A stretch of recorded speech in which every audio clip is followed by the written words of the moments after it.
Well, today at the Texas Capitol, allegations of an extramarital affair as new testimony unfolded from the whistleblowers who brought Ken Paxton to the FBI.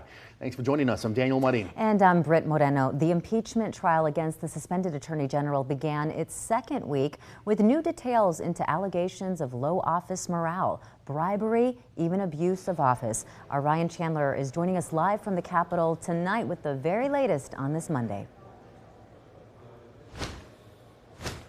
Well, Britt, Daniel, good evening. Tonight we heard from Ken Paxton's former director of criminal justice, Mark Penley. He told the jury that he refused to comply with orders from the Attorney General that he viewed as illegal. And in turn, Paxton fired him in retaliation.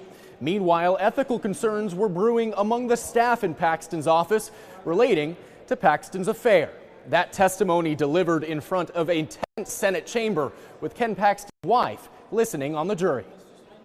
We were the only ones that could stop it. Ken Paxton's former director of criminal justice, Mark Penley, detailing repeated warnings he gave his boss after he says Paxton used his power to disrupt a federal investigation as a favor to his campaign donor, Nate Paul. I also told him there was great risk to him.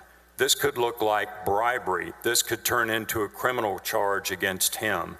I told him this could turn into a media scandal if it got out. The concerns stem from a U.S. attorney's investigation into Nate Paul's alleged financial crimes. Paxton hired an outside attorney to handle Paul's case against the objections of his advisors. Defense arguing whistleblowers went to the FBI without evidence. Did you bring any documentary evidence or physical evidence to the FBI?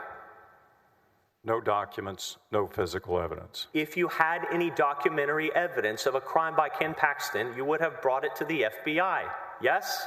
No. No, you wouldn't have? No, this was an initial report by eyewitnesses. Later, Paxton's chief of staff with private details into Paxton's affair. He confirmed that he, in fact, was having an extramarital affair. Yes.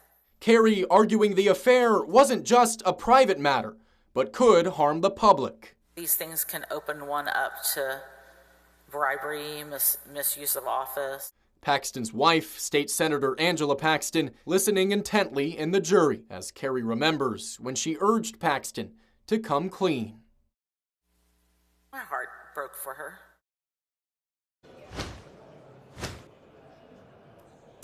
And we are expecting a verdict in this case as soon as this week. Lieutenant Governor Dan Patrick said this morning he expects the deliberations and the testimony to last until about Thursday, at which point senators will have as much time as they need to come to a decision, and they will be working here at the Capitol until they reach one. Britt, Daniel. All right. Thank you very much, Ryan. And don't forget, we are live streaming this trial in its entirety every day. Just click on KXAN Live under the tab labeled Watch on KXAN.com.